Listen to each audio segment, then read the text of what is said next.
Katie and I were having an off-topic conversation about a nice summer and stuff, and then we're obligated to work. So here we are working, doing a live stream. And it's second Thursday of the month, so it must be a live stream kind of a day. I seem to always start these things with kind of a look at the weather. I'm looking out my window. Oh my gosh, it's a beautiful day. And I think this time of year, in this part of the world, Wisconsin and Minnesota, these kind of days become even more precious because what are we in? September. So October, November, December, January-ish, 4 months, 5 months from now, we're going to have days where the air temperature, not the wind chill, the air temperature will be 20 below zero for like 2 weeks. So it's interesting science because you can throw water up in the air and it freezes before it hits the ground. But it makes, when warm weather is waning, which it currently is, not raining, waning, days like this are just wonderful. And why are we in a shop doing a live stream? But here we are. So let's do this. I see some questions are already queued up. So a couple things, bookkeeping things before I jump into that. One, as always, big thank you to Tight Bond for underwriting this. And, I was thinking about this the other day.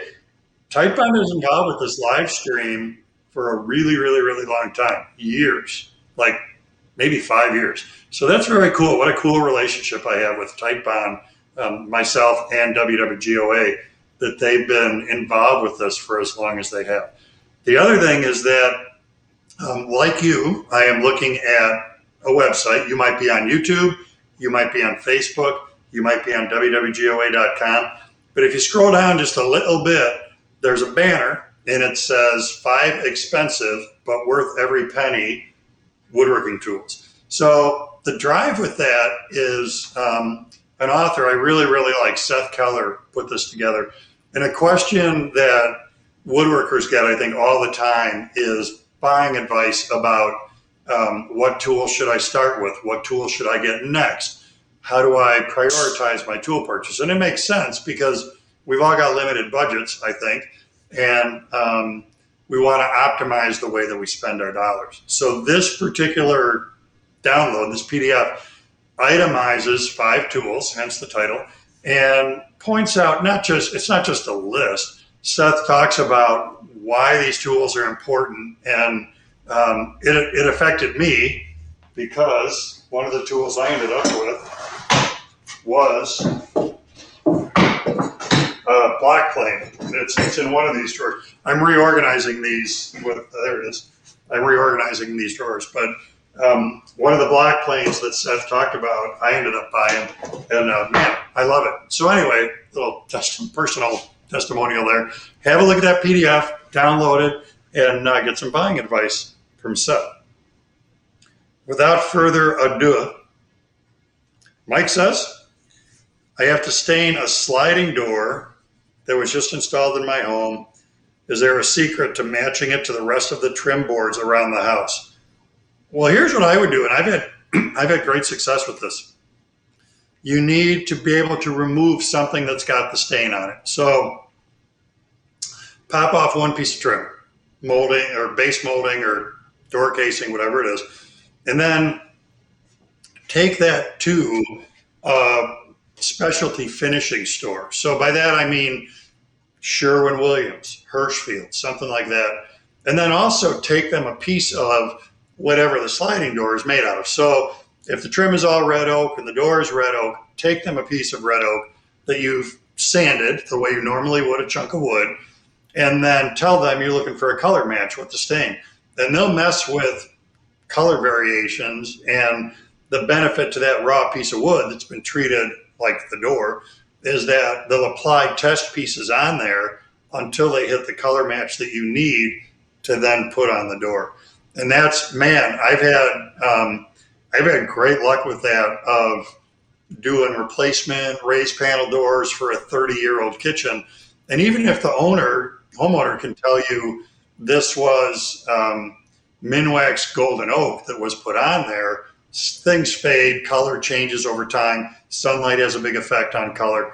So this is a great thing to know about. That color match is a great thing to know about. So yeah, the key, the secret is take it to a finishing specialty store and let the experts do what they're good at. Jim says, I am refinishing a dining room table. I want a highly durable finish. Don't have a sprayer. What would your suggestion be for products and process? So I have switched to, I'm just looking at a finishing table to see if it's sitting right there. Probably 2 years ago now, I switched to Aquathane, which is made by Aquacoat. Water-based product. You can brush it on. You don't have to spray it on. And I really, really, really like it a lot. It goes on well. I've been using it on tabletops. I mean, I use it on everything I make. It's a little bit in the category of Type-On 3. This is an analogy that works. Type-On 3 is a waterproof glue. I can use it for all. It's overkill for the rest of my projects that aren't outdoors, but it works great also as an outdoor glue. Similarly, Aquathane is designed to be in a high use, high stress finishing kind of area. I also put it on a bookcase, which isn't going to get that much stress. It's not a dining room table, but I don't switch finishes back and forth. I use one finish for everything. So I am going to, when we get done here, I'm going to put a link for it in the chat roll, and then you can check that out. But I've had really, really, really good luck with that product. Paul asks, I'm designing a small side table. Plan to use a combination of cherry and hickory. I've not worked with hickory, but love the material and bought it regardless. Does George have advice on working with hickory and finishing, considering it'll be used in the side table with cherry? I have got, my kitchen table is made out of hickory, and that was actually the first time I've ever used it in my woodworking career, and I loved it. It can be a little bit splintery, a little bit chippy, so sharp tools, and this is everything. Edge jointing on your jointer, planing on your planer. Make sure that your tools are sharp. In a finishing perspective, its characteristics there aren't that far off from cherry. So for instance, if we were pairing red oak with cherry, red oak is a porous, very open grain wood. Cherry is very close grain. You might run into some variations there. Hickory and the characteristics of hickory and cherry are pretty similar. They're both pretty close grain.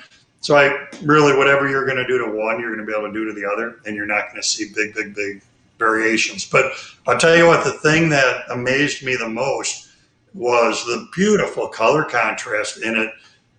There were some deep reddish browns, some blonde in there, and as a result, the top of my kitchen table, which as I'm doing a project, I always do the most visible portion first. In this case, that was the tabletop. That got the best looking pieces of wood, and it's absolutely beautiful. It's the grain pattern is amazing. The color contrast is amazing. I really liked it a lot. Going back to your Facebook video on bandsaw, what resaw blade did you recommend? I commonly use a Timberwolf resaw blade. There's a little, it depends. If you're resawing stuff that's been kiln dried, they recommend a 1/2-inch blade. If you're resawing stuff that's still green, wet, they recommend usually a 3/4-inch blade if your bandsaw will take that big a blade, and then 3 or 4 teeth per inch. But Timberwolf is the brand name, and 3 or 4 teeth per inch, either 1/2 or 3/4. Jason says, I've been told that when staining to put down the stain, let it dry, then linseed oil, then poly. Yeah, I've not heard of that, which isn't to say it's not incorrect, or that it is incorrect. It's something I've never done. What I would do if I were fixing to do that, I would look at the manufacturer of the polyurethane, and I would ask them, here's this recipe I want to do. Is this going to be okay? Because I'm always very, very, very concerned about compatibility issues on questions like this where you're laying down one coat of something and putting something else over the top. And I would not want to recommend, I wouldn't want to say, yeah, go with this. And then in a year, the poly is flaking off because it had a compatibility issue with the linseed oil. So my short answer to this is I don't know. And I would check with the manufacturer on the polyurethane and see if that's a sequence. I don't know what that would buy you. What do you gain in there over just doing stain with polyurethane? I'd be interested to know why people bother doing that. But yeah, I would check with the finishing manufacturer to make sure they're going to play nice together. Lauren says, I recently built a pedestal dining room table using 1.5 inch thick cherry for the legs. The legs had long, gentle curves on each side, so I cut a pattern from 1/2 inch NBF and sanded smooth on my largest power sanding spindle.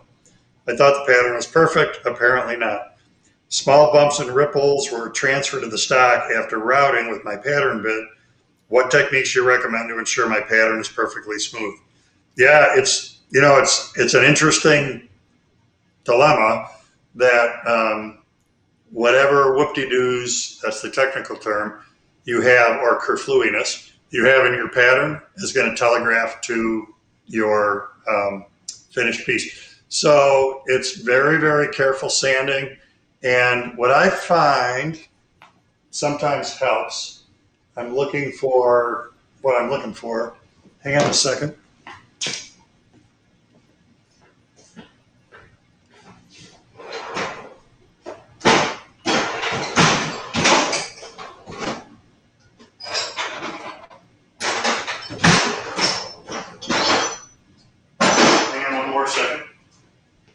Because I still haven't found what I'm looking for. It'd be a great song title. Here it is. And then let me grab. So we have a curve. And let's say that's your pattern. So it's natural that with a spindle sander, we want to do this to the curve. We want to do this. What I would do, and that's where I would start, but then at the end, I would put that pattern in a vise and I would take a sanding drum like this and don't sand this way, sand this way. See how I'm angling it a little bit relative to the edge? So what I found is that if I do this with a sanding drum, it's going over those, it's bridging those high spots, and it's going to do a better chance, it's going to have a better chance of knocking them down flush with the low spots. If you just continue like this and I dig in and I have a valley, I have a low spot, then a high spot next to it, then a low spot, probably I'm just going to keep making the low spot smooth and the high spot smooth, and I'm not going to get rid of them. So when you go tangentially across them like that, when you angle across them like that, then you're, like I said, you're riding the high spots in order to knock them down and hopefully flush them up with the low spot. Another alternative to that is if you know anybody that's got a CNC, have them produce that pattern for you, because then instead of bandsawing outside of the line on the pattern and sanding to the line, that CNC is going to cut a perfectly flowing curve. And I get it, not everybody has access to that technology. But if you do, that CNC is a great way to go to produce those patterns. Neil says, George, I so much appreciate your expertise. Thank you. I noticed in one of your videos, the shims you use for your dado stack have wedges cut out of them. Is that how you keep them from getting caught in the threads of the arbor? So, yeah, Paul and I answered this through email the other day, but what I had to do a little bit of research because that's an old video and I don't have those dado shims in front of me anymore, but they are a Lee Valley product. And in the email that we sent back as a response, the link for those particular shims is in there, but they are interesting to show you what we're talking about.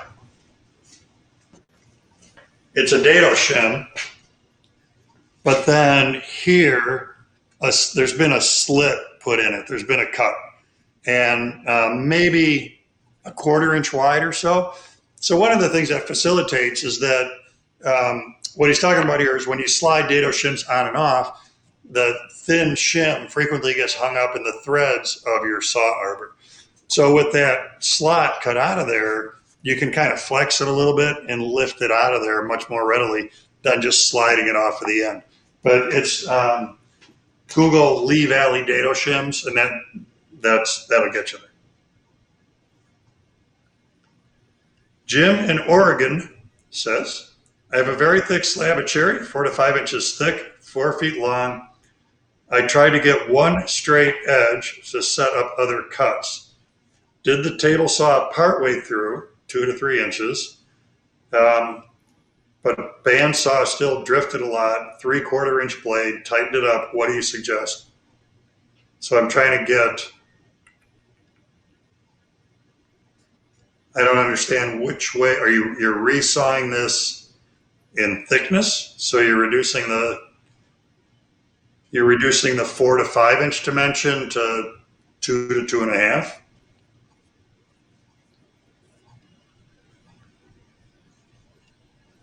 I guess, at the end of the day, I guess what the question is about is bandsaw drift. So if you do everything right, you set up your bandsaw correctly, and as you do a resaw, you've done drift compensation on your fence, all of that stuff, you're still getting drift, then typically it's a result of one of two things, or one of three things. Either the blade's not tight enough, and it sounds like you snugged it up a little bit. So either the blade is not tight enough, or you're feeding too fast. And if you feed at a rate where the blade can't make the cut, then it's going to flex away from it, and that's going to cause it to go off track. If the blade is dull, it's the same effect. Even if you're feeding at a slow rate, if it's dull, it wants to go on its own path rather than where you want it to go. Additionally, if it's happened somehow over time that, for instance, if the blade rubbed on a metal component in your bandsaw, but it only did that on one side of the blade, it could be that all the teeth on the left have been slightly dulled. The teeth on the right are still straight. That's going to make that blade always lead to the right because it's sharp on one side, dull on the other. Same thing happens with a chainsaw. So those would be the things I would look for. Not enough tension deficit. Blade is dull. You're pushing too hard. You got to have the right number of teeth. This is a ripping operation. It's got to be 3 or 4 teeth per inch, 3 to 4 teeth per inch. So it's got a good aggressive cut, and it can keep up with what you're trying to do. Harold says, I'm picking out treated 4x4s at a lumberyard. They're wet. What should I look for to pick ones that will stay straight when they're dry? I don't know. Yeah, more of a ask me a question about kiln dried hardwoods and we're good to go. Pressure treated lumber, I don't know. So I have done building construction, but it is not my number one forte, so I'm not sure.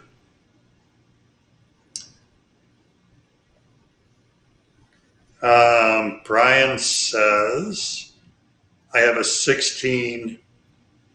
I'm trying to see, does this reference something prior? Not that I'm seeing. So I don't know, Brian, what that, I have a 16 INH. I don't know what that references.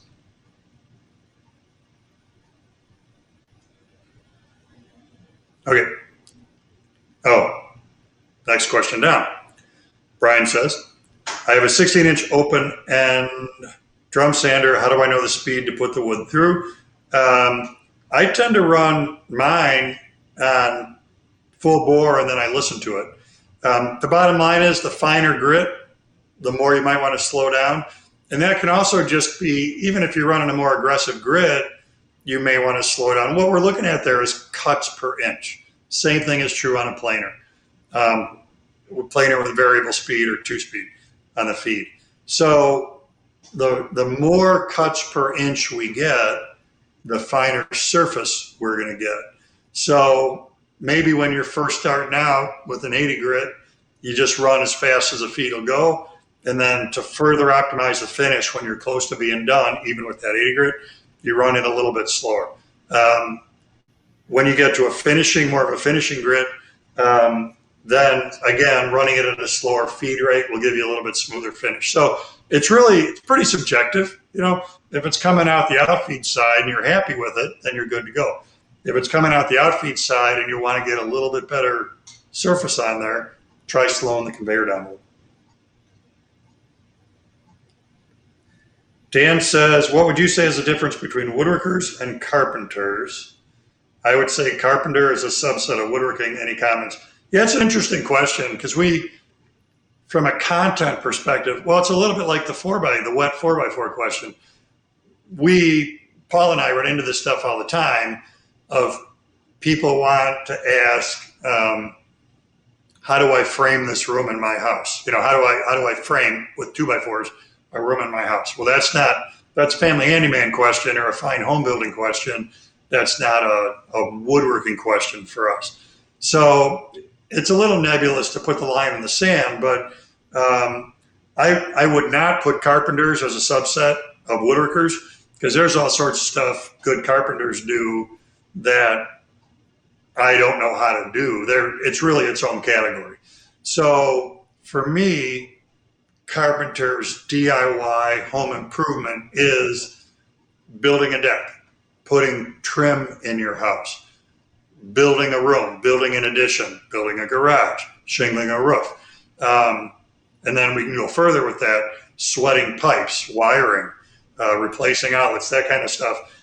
And I recognize that if you work with your hands, you probably, if you're doing woodworking, and I'm an example of this, if you're doing woodworking, you're probably also doing home improvement, spinning a wrench on your own vehicles, doing other DIY stuff. But for us, as we produce content for WWGOA, we're concentrating on woodworking. So cabinet making, furniture making, lathe turning, and it's stuff that is, are you buying your material at a hardwood supply or a lumberyard? And so for us, as woodworkers, it leans more toward the hardwood supply than the lumberyard. So it's a great question and it's a little squishy, but there's my best answer for today. Anyway, Jose says, I'm adding an in-wall box for a microwave that goes into the pantry. What wood and size would you recommend? Well, there's a lot of it depends. So for me, when I'm building cabinets, I always use 3/4 inch material for the case, for the carcass, and then 3/4 inch solid wood for a face frame. Specific material, it's going to depend if you're trying to match something in the kitchen. If it's paint grade, poplar, birch, maple are really good choices for paint grade material, as is MDF, because the grain doesn't telegraph through when you paint it. So a bunch of it depends there, but at least kind of gives you a starting point. Bruce says, I have a late 70s version of the Delta Unisaw. After 42 years, the spindle on the motor is coming loose. I haven't been able to tighten it up from the top, but I may need to remove the top to do it properly. How do you move a 75-pound saw table, a 64th of an inch to square it up properly? So it's a good question, and it's not germane only to this Unisaw. It's a common thing with cabinet saws. So if we look at the saw stop, big cast iron top here. And typically there are 4 bolts on any cabinet saw that hold the top to the base of the saw. So when you're aligning the miter gauge slot to the blade, which is one of the setup things that you need to do to any table saw, the way you do that on a cabinet saw, the blade mechanism is fixed to the cabinet. Then you move the top. You pivot the top to make your adjustments. So on this particular saw and some other saws, there's actually a lateral bolt that you can turn, and it pushes the top in tiny increments one way or the other, so you can get that parallelism.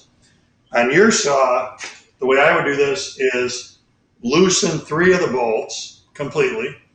The 4th bolt, either leave it tight or loosen it only a tiny bit. Then check your parallelism. And then using a rubber mallet, tap. So if I know I need to pivot the top that way, I would tap this corner with a rubber mallet to push it. And the key to that is having that 4th bolt snug. And that's going to maintain a little bit of tension. So you can tap that with a rubber mallet, recheck your setting, and then if it looks good from that first round of tapping, tighten up another bolt, check it again. Tighten another bolt, check it again. And then just keep going until you've got that top where you want it to be. But the big lesson out of that is you cannot have all 4 bolts loosey-goosey and then try to micro adjust the top, because it'll just keep getting away from you. That same rule applies if you have a contractor style saw or a hybrid saw and the trunnion is bolted to the bottom of the cast iron. You do the same thing. You have 3 of those bolts loose, 1 bolt tight. And then you can make small adjustments in the trunnion with the snugness on that 1 bolt holding that position for you while you're doing your setup checks.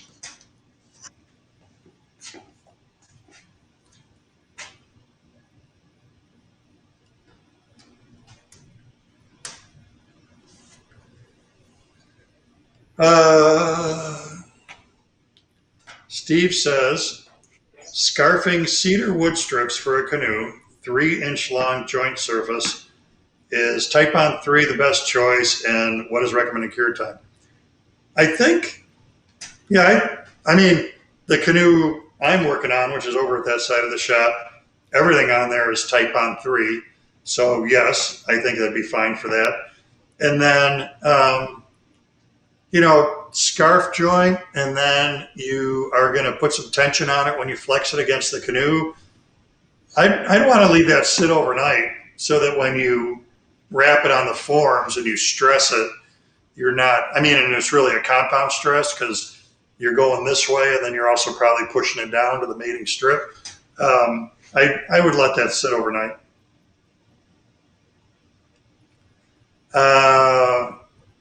The Wombat says, when I watch experts do a project, they glue it together, then stain and do the finish. I would think it'd be easier to stain the project first, then glue it together, then do the finish. This would prevent glue from showing through. It can be tough to get glue off the wood. Do you agree? Why don't experts do this? Well, just experts do this. I do it all the time, which I'm not plunking myself in the expert category. But you maybe just haven't caught the right video yet. But pre-finishing parts is a really common approach in woodworking. And I would say especially in cabinet making, where getting to the inside of a cabinet after it's put together is a pain.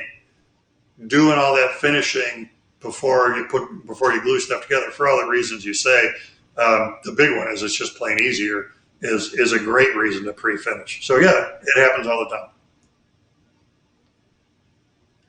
Roger asks, preference or advice on wood storage as far as storing vertical versus horizontal. Horizontal seems to take less wall space, but I've heard it can warp the wood over time. I have got in my garage where all my lumber is stored, everything is horizontal on the wall, and it works fine for me. I've got stuff, the supports are on 16-inch centers because the studs out there are on 16-inch centers, so the easiest thing was just onto each stud. It's certainly not bellying between those supports, between the 16-inch centers, so I think that's fine. I think that if you can store stuff vertically, like my slabs on this wall, see them in the corner by the fan? My slabs are vertical against the wall. And what I like about that is that you can leaf through them like a bunch of books or whatever. So it's really easy to walk over to that and kind of pull slabs, just lean slabs off the front of the pile and look at the face of other slabs. Same would be true if that was all random width, random length hardwood leaning against the wall. If you're going to lean, it's really, really, really important that it's as vertical as possible, because that's a spot you can introduce a bow. If you've got a 12-foot long piece at the back of the pile and a bunch of 6-foot pieces on it at the front of the pile, and it's touching at the top and touching at the bottom, you could introduce a bow by those shorter pieces leaning against it.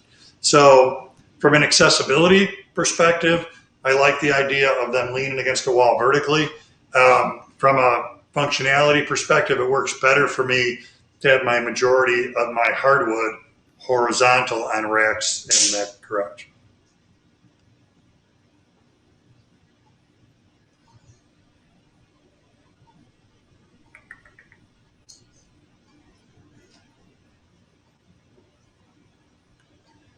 Wilbur says, what do you think of Paul Sellers as an authority?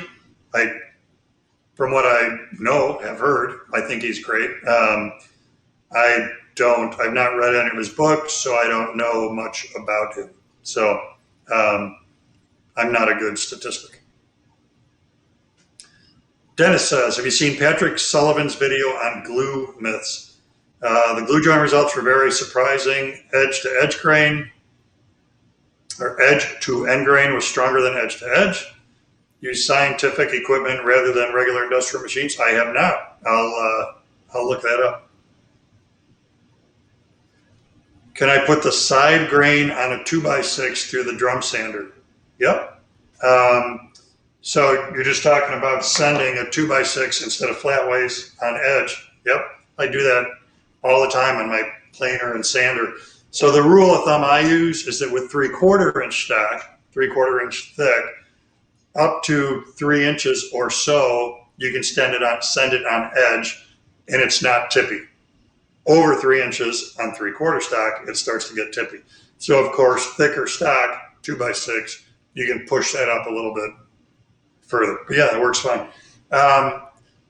We're about halfway. I want to mention again, regardless of if you're watching on YouTube or Facebook or WWGOA.com, there is a banner on there where it says 5 expensive but worth every penny tools. Katie and I were saying it's like the longest title of an article ever in the history of the world, but it's very descriptive, and it's just what it sounds like. It's one of the authors that I've used a lot for WWGOA, Seth Keller, put this list together of things that you might not think of, and they dip into your pocketbook a little bit, but he talks about why they have value, where you use them, why you should use them, and it's worth a look. And maybe, it's not that long till Santa is coming, so maybe it's a good thing to print out and leave laying in a conspicuous spot for the Santa in your life with circles on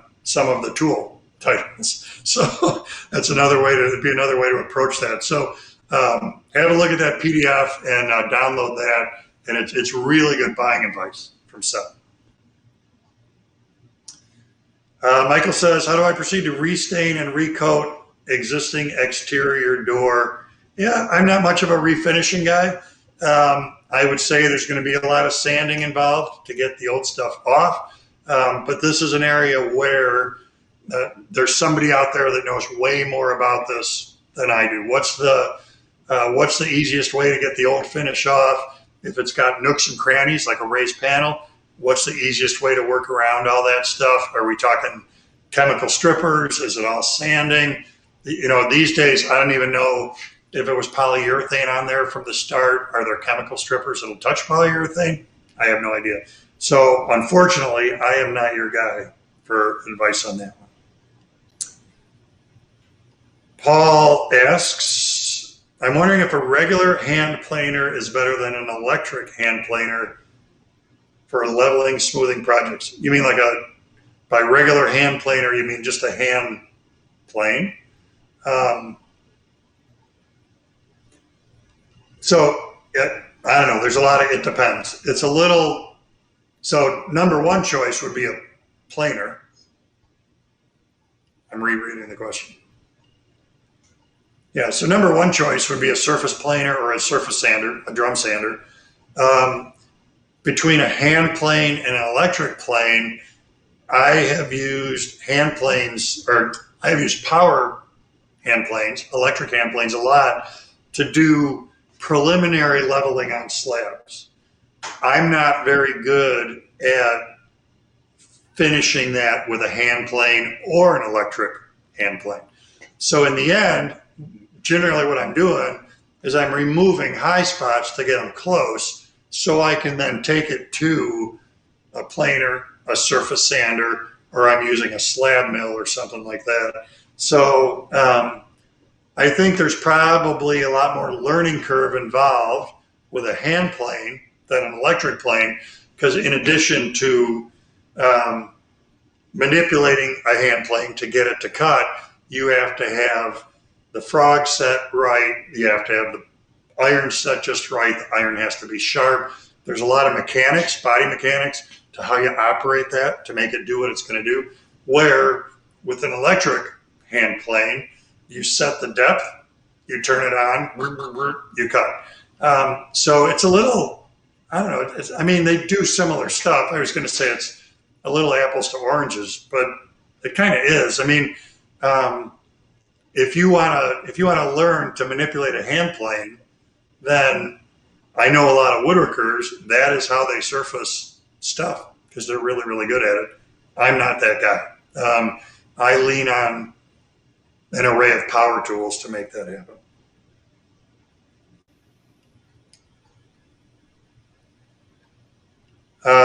Neil says, when you set up your table saw dado blade to cut locking drawer joints and you're using 1/2-inch plywood, how do you make it work since the ply isn't really 1/2 inch?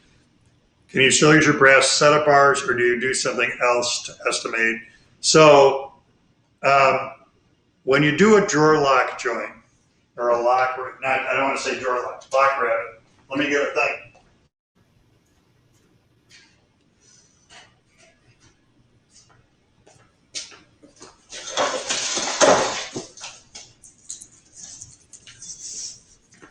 I just taught this at the Mark Adams School about a week ago. Okay, so first off, a lock rabbit. This is your drawer side. This is your drawer front.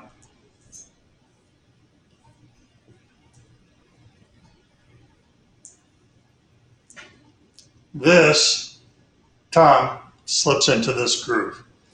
So it's a very interesting dynamic with this whole thing. When you're choosing the cutter you're going to use, the cutter is half as big as your material is thick. So 1/2-inch drawer sides, 1/4-inch cutter. So the question he's asking is, if I use Baltic birch plywood, so if we pick on Baltic birch in particular, Baltic birch is actually 12 millimeters, which is less than 1/2 inch thick. I most commonly do this on a router table, not on a dado head, but the concept is the same.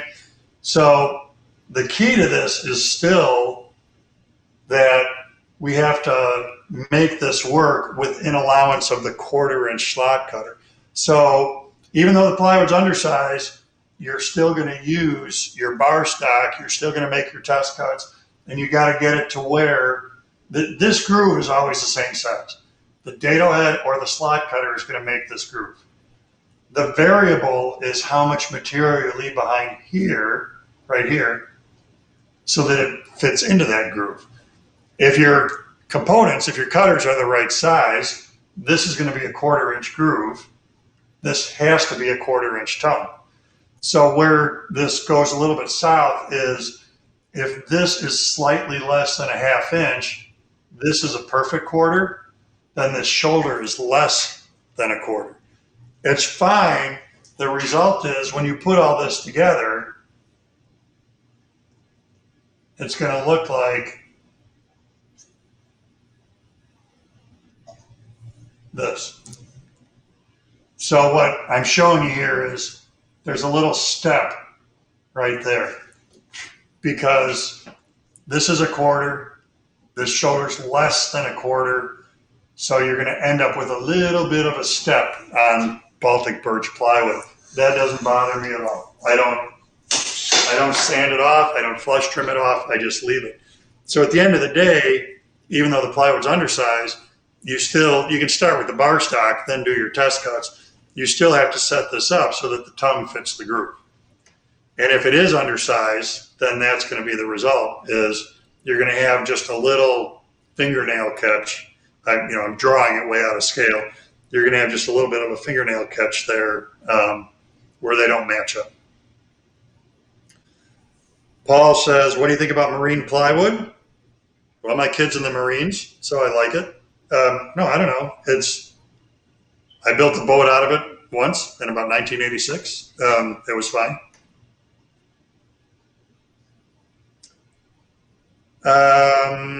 Harold says, kiln dried hardwood lumber. Do you let lumber acclimate to your shop before working with it? If so, how long?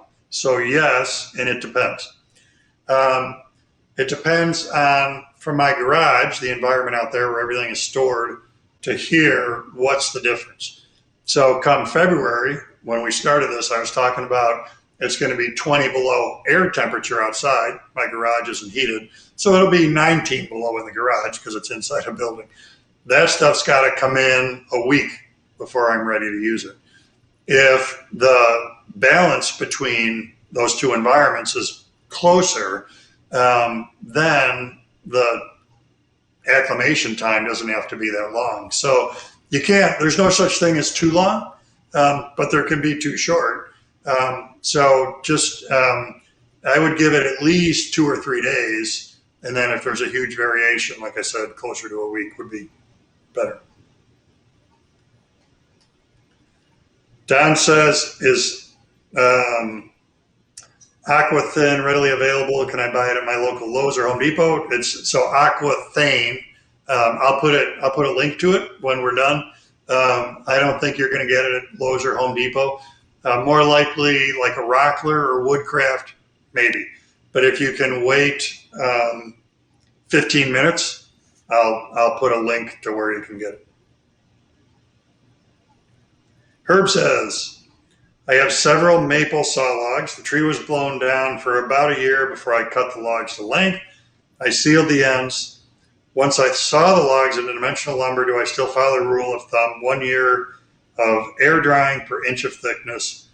Or, because the tree's been down, will it dry faster? It's probably still surprisingly dripping wet inside the log. So there's a lot of it depends here. Are these maple logs 36 inches in diameter or 12 inches in diameter? The bigger they are, the harder it is for the wood or the water to migrate from the center of that out. The longer it's going to take to dry. So that's where I'm saying it could still be surprisingly wet at the core of that log. So you're really going to need to get a moisture meter, see where it's at when you mill it, and then stack it up and see where it goes from there. I would say, even though the logs have been down a long time, plan on waiting at least a year for it to dry, and then go from there. Just monitor it and see what happens. But I've even had small diameter stuff that has been down a year, and once I cut the ends off, the ends dry fast, and you work your way toward the middle on its length, it's been amazingly wet toward the center still. Michael says, I spent 43 years in the military. My shopsmith has traveled around the world. Many of the tops have superficial rust. What's the best way to bring them to a smooth, manageable surface? Well, most of the shopsmith stuff is aluminum, so I'm surprised you're seeing rust, maybe a little corrosion. But if you, either way, if you sand it, quotation marks in the air, if you spray some WD-40 on there and then wipe it with something like a Scotch-Brite, a Scotch-Brite pad, that's going to clean it up really, really, really quickly. You'll be surprised how little elbow grease it takes to do that. And then for sealing tops, my favorite product is Bostik, Bostik Glide Coat. And it's an aerosol product. In fact, I first started using it when I worked for Shopsmith because most of the Shopsmith tables have ribs in them, and I was too lazy to use paste wax and work it out of all those ribbed detents. So it was a whole lot easier to put it on with an aerosol. But anyway, after it's cleaned up with a Scotch-Brite, spritz that Bostik Glide Coat on there, and that'll protect that from happening again. Craig asks, the best type-on glue for gluing up segments for bowl blanks. Just type-on original would be fine for that. Give you good working time, and that'd work well. Lauren says, I've got your wood turning videos. You're an excellent teacher. Thank you. Turning is one of my favorite things. I recently begun to start playing with turning bowls. I'm not happy with the smoothness. I just can't remove the sanding marks. I began with 80 and graduated through 220. After I applied finish, I still see small sanding marks. What can I use to buff out these marks? So most of the way, when I'm teaching bowl turning classes, the biggest reason I see for this is people just move too quickly from one thing to the next. So the sequence of events is you start with a chisel, and then you start with an abrasive that's going to remove the chisel marks. And so let's say that's 100 grit or 80 grit. Then you sand till all the chisel marks are gone. Don't stop till the chisel marks are gone. Then you go to 120. Then you have to take out all the 80 grit marks. So typically what happens is that it's easy to sand the outside of a bowl, not so easy to sand the inside of the bowl. So generally people get sick of shoving their hand in there and trying to sand the inside. And like I said, they just move to a finer grit too soon. So you have to be patient with that. And I'm a big fan of devices that help you sand. So for instance, 2-inch, 3-inch sanding discs with squishy foam pads on them. Squishy foam allows it to conform to the inside curve of a bowl, and hook and loop, Velcro on there. So it's easy to change grits. You run that in a drill, and that's a great way to overcome tool marks and then sanding marks, because the drill is spinning while the bowl is spinning. So because they're working against each other, it really expedites the sanding process, and it helps get those marks out. So I would, if you're not doing it already, I would look at these small 2-inch and 3-inch hook and loop sanding discs with a squishy pad so it can conform to the bowl. And then just take your time, be patient as you're going from one grit to another. Kim says the best way to prevent rust on cast iron tables. Well, ironically, we're right back to that Glide Coat product. So again, Bostik, Bostik, Glide Coat is the product, and spray that on, let it dry just a little bit, and it'll kind of haze like a car wax. And then once it hazes, buff it out with a rag, and that does a really nice job of making the material move more readily across the table and protecting them from surface rust. John says, are biscuit cutters worth getting, or should one just use dowel rods for putting boards together to make a table? It's the problem with dowels are great. The problem with them is they're so fussy to put in. If you've got a dowel holes in this board and this board, and then dowel holes in this board and this board, and you miss by a 32nd of an inch when you drill those holes, it can be nearly impossible to get the joint to close. So dowels are very strong. They're just fussy to use. Biscuit joiners are great. They're amazingly simple to use. I think in a lot of cases they get overused. If you're just doing an edge-to-edge glue up in a small panel, there's no reason to add biscuits to that. The edge-to-edge joint is very, very strong. If you're doing a very large tabletop, the benefit biscuits, not brisket, that would also be good, but that's a whole different deal. The benefit biscuits bring to that is that it'll help you keep the tops aligned as you glue it up, so you have less sanding to do later. But you don't need to add them from a strength perspective, nor do you need to add dowels for that reason. So I like biscuit joiners a lot, and their big difference over dowels is just the simplicity of installing biscuits.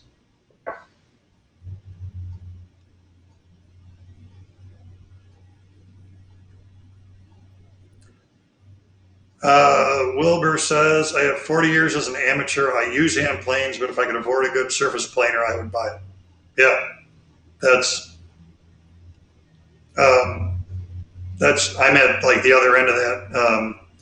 Not that I have, well, I guess I do have 40 years, but it's more, I just am not good with hand planes, so I invested in a plane. Herb says the logs are 16 inches in diameter. I'm guessing this is referring to the maple logs we talked about earlier. Answer is the same. Cut them, get a moisture meter, see where they're at, assume it's going to take a year, and then play it out from there. Cool. So a couple things. One, on the topic of woodworking, don't forget that we've got this PDF that we put together for you about 5 expensive tools worth every penny. Again, it's great buying advice from Seth about where these, slightly more idiosyncratic tools can fit into your woodworking. And again, in my case, the low angle block plane was one that I snapped up and I love it. Off the topic of woodworking, pretty cool thing coming up for me. A couple cool things coming up for me. If you are in the area or want to be in the area of the Catskill Mountains, I'm teaching at the Catskill Mountain Maker Camp. This is October 8th, 9th, and 10th, Blackthorn Resort. So again, it's called Catskills Mountain Maker Camp. It's me, Jimmy DeResta, Jess Crow, Tamara Robertson, lots of people doing metal work. It's a really, really, really cool weekend. You can stay right at the resort, and it's kind of like Woodstock meets Makers. Real low key. I'm going to be doing CNC stuff there on a shop-out machine, and a lot of activities going on. Real casual event. It's a really, really neat show. And it's in a beautiful part of the country. It's about a 50-minute drive from Albany to where this resort is. And I've never been in that part of the world before. Absolutely amazing. Really beautiful. Off the topic of woodworking or me teaching, if you've watched me much, you know I'm a motorcycle guy. A friend of mine and I are starting a 3,000-mile motorcycle trip September 19th, leaving Wisconsin, heading for the Blue Ridge Parkway. And we're going to be traveling from Virginia to South Carolina on the Blue Ridge. So if you want to watch this, I'm going to do lots and lots of posts on Facebook and Instagram on the, ready, write this down, Fix My Hog channel. So the website is fixmyhog.com. Instagram, Fix My Hog. Facebook, Fix My Hog. Going to be shooting video throughout this trip. I've got cameras mounted right on the bike. Charlie and I both do. So we'll be capturing footage as we drive and then just showing you neat stuff as we go. So if you're at all interested in watching that trip, it's a week from Sunday that we go.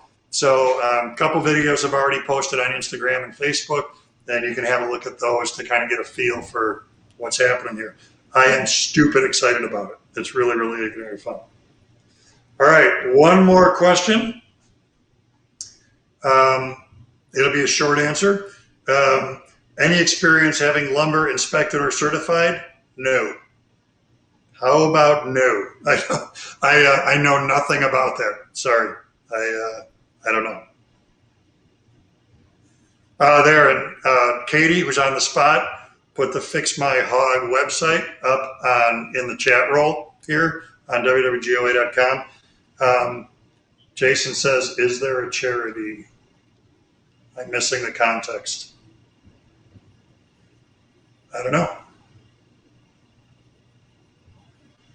All right, 456. I'm going to refresh my page one more time.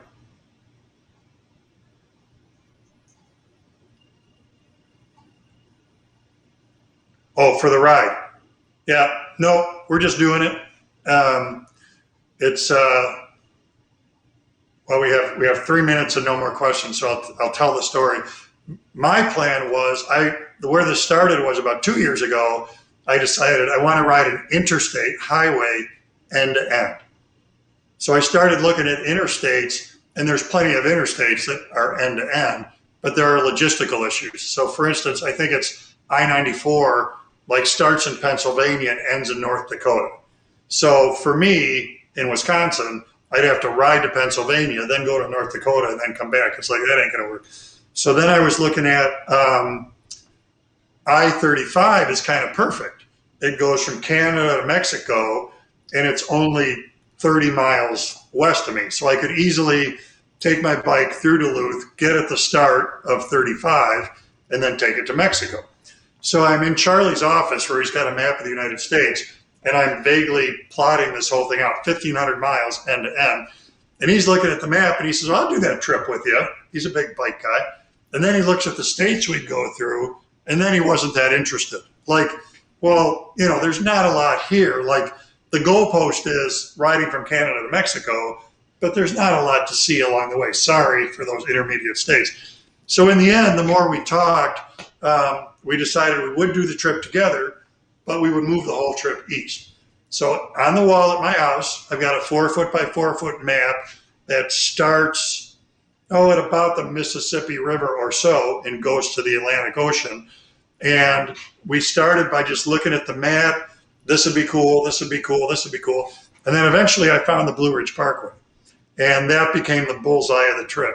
So we're doing here, Hammond to Galena, Galena to Champaign, Champaign to Waynesboro, Waynesboro to the head of the Blue Ridge Parkway, from there to Boone, Boone to Seaverville, Seaverville to Nashville. I'm going to be at Ann Briggs, Ann of all trades. Going to be at her place in Tennessee for a little bit. She and I are going to do a live stream from there. And then we're going to come back up through Ohio to Michigan, to Ludington, Michigan, and we're going to cross on the ferry to come back across Wisconsin. So about 3,000 miles total. So it's been a long evolution. Charlie and I have been talking about this since last winter. So it's really neat to finally have it come into fruition. Charlie says, go west to, Mark says, west to Washington State instead of motorcycling east. Well, I mean, yeah, there's a bazillion options. And next summer, we are already talking about another motorcycle trip. Maybury Mill on the Blue Ridge Parkway. I can't remember if that's on our list, and I'm putting stuff into a GPS all the time. So I'll look that up and throw it in there and we'll see. All right, so again, one thing is I'm going to be out of town. I'm going to be at that Makers Camp October 7th. So our October live event is moved back a week to October 14th. We'll do it then. And then in addition, like I said, if you want to track the motorcycle trip, fixmyhog.com. Katie put the link in the chat roll, or Fix My Hog on Instagram, Fix My Hog on Facebook, and you can watch Charlie and I do a crazy, fun motorcycle trip. That's it for me. Katie, punch us out, please.